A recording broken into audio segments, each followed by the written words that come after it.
आप सभी भाई बहन मेरा प्रणाम को स्वीकार करें।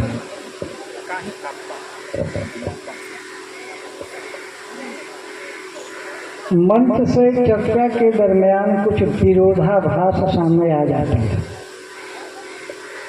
भजन गाते हैं या चर्चा करते हैं कि मन आपका गुरु के चरणों में जो होना चाहिए, और कुछ गुरु भाई कह देते हैं कि उनका तो कोई अस्तित्व ही नहीं है, वो तो सूक्ष्म शरीर है।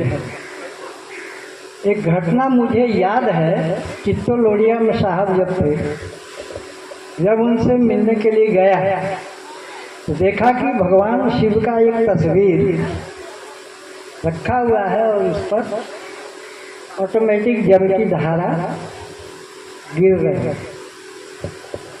अब तो आदमी कंफ्यूज हो जाएगा कि भाई वो जब शरीर में है नहीं तो फिर चरण कहाँ मिलेगा। यह तो फिर कल्पना की बात हो गई।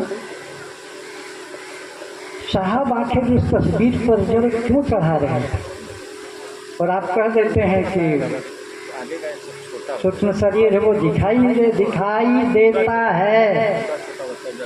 हाथ कंगन को आती क्या और पढ़े लिखे को फारसी क्या, दिखाई देता है। खैर जो भी हो, साहब श्री के सूक्ष्म शरीर से जब मेरी मुलाकात हुई, शरीर में तो हम लोगों ने सामने सामने बैठ कर वार्ता तो की, उनके सूक्ष्म शरीर से जब मुलाकात हुई, और मुलाकात होने का एक कारण जैसे हमारे कपिल भैया कहते हैं कि 3 सूत्र के परिधि में यदि आप गुरु कार्य करेंगे तो निश्चित रूप से उत्कंठा जगेगी, मन भीगेगा और उस गुरु की दया प्राप्त होगी। आप लोग जानते होंगे बीरभूम जिला में एक जगह है जयदेव, जिसको केतला भी बोलते हैं। वहाँ राधा कृष्ण का बड़ा प्रसिद्ध मंदिर है। 14 जनवरी को वहाँ भारी मेला लगता है, देवघर के जैसे। किसी मठ वाले ने आमंत्रित किया कि भाई आप लोग आइए, गुरु कार्य किया जाए। हम लोग 4 जन गए वहाँ। दिन भर हम लोग घूम लिए, लेकिन कहीं आश्रम का दर्शन, हम लोग निराश हो गए बिल्कुल। लेकिन भरोसा डिगा नहीं। जैसे हमारे गुरु भाई बड़े ही वरिष्ठ हैं, वो कह रहे थे कि किसी को कहने में कि शिव गुरु है कलेजा धड़कता है। क्यों क्यों? खैर वहाँ अब हम लोग लौटने ही वाले थे। अजय नदी के किनारे में है वो मंदिर। तब एक आवाज आई कि तुम्हारे पिछोने आके, जहाँ हम लोग खड़े थे, शरीर मन तो एकदम रोमांचित हो गया कि भाई बोल कौन रहा है कि तुम्हारे पिछोने आके। हम लोग पलट कर इधर उधर देखे तो कोई दिखाई न दे। पल भर के बाद स्मरण में साहब श्री का छवि उभर गया। अब लगा कि तो साहब भी तो अच्छा मजाक करते हैं, यहाँ हिंदी बोलते तो हम तो समझ ही जाते हैं। वो कह रहे हैं कि तुम्हारे पिछोने आते। और जैसे ही पलट करके देखा, वहाँ वो आश्रम दिखाई दे गया। 4-5 जन थे, जिसमें 2-3 गो दुर्गापुर के भी थे और 2-3 हम लोग धनबाद के थे। उसी बीच नवद्वीप से पूरा एक साधु का झुंड, हरे राम राधे राधे,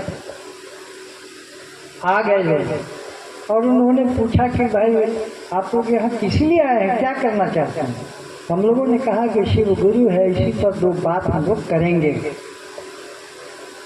इतनी नाराजगी की मत कहिए। हाय तौबा उस महंत ने मचा दिया जो नवद्वीप से आए थे। मेरे साथ जो अगल बगल थे, यहीं के थे लोग, वो लोग इधर उधर नज़र घुमाए तो कोई नज़र नहीं आया, सब फरार। उसने एक प्रश्न किया, उसको मैं नहीं कहूँगा। तत्काल या उसी क्षण फिर से एक बार शाम की छवि उभर गई। क्या हुआ? 64 साधुओं के साथ उस महंत ने शिव को अपना गुरु बनाने का घोषणा कर दिया। कि करते हो गए कुछ नहीं, राधे राधे करने में जैसे आप मन लगाते हैं वैसे ही शिव के लिए मन लगाइए, उनके गुरु स्वरूप में अपना मन लगाइए, मन को जोड़िए। और उन सारे साधुओं के नाम की घोषणा हो गई। उसके पहले एक खाने शिवेर चर्चा होते दीबो ना, शुधु राधे राधे मंदिर ना यही खाने।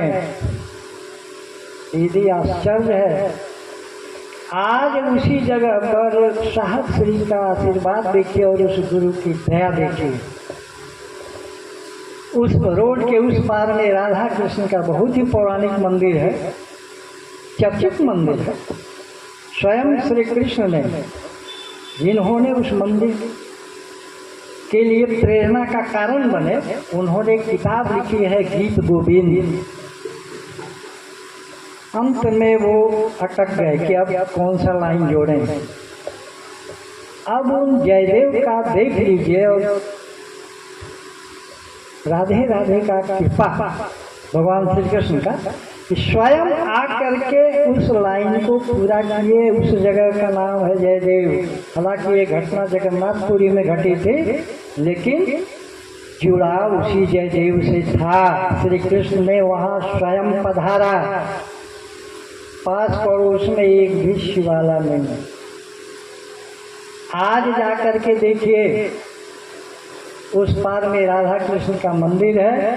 और जिस आश्रम में हम लोगों ने बैठ करके अपने गुरु की चर्चा की, अपने गुरु की बात कही, और जहाँ 64 साधुओं ने सर पटक कर शिव को अपना गुरु बनाया, उस जगह शिवलिंग की स्थापना हुई और वहाँ शिव मंदिर का निर्माण भी हुआ।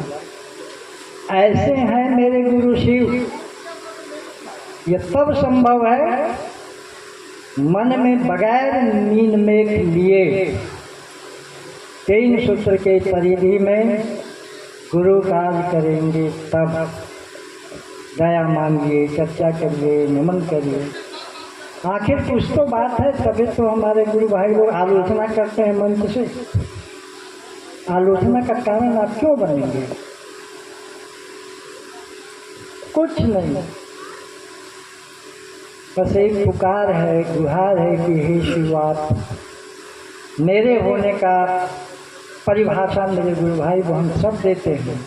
बस यही परिभाषा वहाँ भी लागू है। हे शिव, आप मेरे गुरु हैं, मैं आपका शिष्या हूँ, मुझ पर दया कर दीजिए। स्वतः उत्स्फूर्त भावना जगती है उस गुरु के प्रति। नमः शिवाय से नमन करिए उनको। नमः शिवाय का 2 अर्थ। एक शब्द है नमाज। नमाज इस्लाम धर्म के मानने वाले लोग अपनाते हैं, पढ़ते हैं, पर वह शब्द संस्कृत का शब्द है नमाज। नमः प्लस अज। नमः माने झुकना, अज माने ईश्वर। आज भगवान शिव को भी कहा गया, शिव के आगे झुकना। तो नमः शिवाय का एक अर्थ यह भी है बहन, शिवाय का अर्थ कल्याण। नमः माने झुकिए और तब चर्चा के लिए आप कदम बढ़ाइए। निश्चित रूप से एक से अनेक हो जाएंगे, इसमें कोई संदेह नहीं है। तो बस आज इतना ही। आप सभी मेरा प्रणाम फिर से स्वीकार करें।